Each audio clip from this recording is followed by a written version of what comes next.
Hello everyone, welcome back to our channel. So வாங்க கொஸ்டினோட சொல்யூஷன்ஸை பார்க்கலாம். The electric field required to keep a water drop of mass m and charge e just to remain suspended.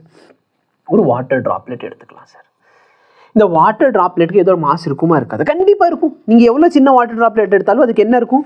Mass கண்டிப்பாக இருக்கும். கரெக்டாக இல்லையா? அப்போது இது கீழே என்ன சார் ஆகும்? கிராவிட்டி இழுக்குமா இழுக்காது? அப்போ இந்த வாட்டர் ட்ராப்லெட் என்ன ஆகும்? கீழே ஆகும், போகும். ஆனால் இந்த வாட்டர் ட்ராப்லெட்டை அங்கேயே வச்சுக்கணும்னா சப்போஸ் நான் எலக்ட்ரிக் ஃபீல்டு இப்படி மேலே போகிற மாதிரி ஒரு எலக்ட்ரிக் ஃபீல்டு கொடுக்குறேன்.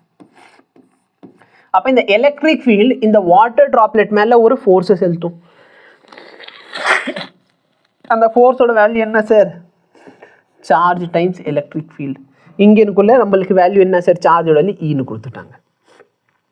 கரெக்டாக? அப்போ டைரெக்டாக எழுதிக்கலாமா? இஇ is equal to m into g. அப்போ எலக்ட்ரிக் ஃபீல்டு எவ்வளோ இருக்கணும்? mg by e. புரியுதா? என்ன டிஃபிகல்ட்டி இல்லை. இப்போ நீங்கள் பார்த்த சொல்யூஷனை பெரிய லாங் வீடியோலேருந்து நாங்கள் கிளிப்பாக எடுத்து போட்டிருப்போம். ஸோ மேபி உங்களுக்கு புரியல அப்படின்னா எங்களுக்கு கமெண்ட் பண்ணுங்கள். நாங்கள் கண்டிப்பாக இந்த வீடியோக்கு ஒரு டெடிகேட்டான சொல்யூஷனும் கொடுக்குறோம். ஓகேவா? இல்லை புரிஞ்சிடுச்சுன்னா வீடியோவை லைக் பண்ணுங்கள், மற்றவங்களுக்கும் ஷேர் பண்ண முடிஞ்சால் ஷேர் பண்ணுங்கள். தேங்க்யூ.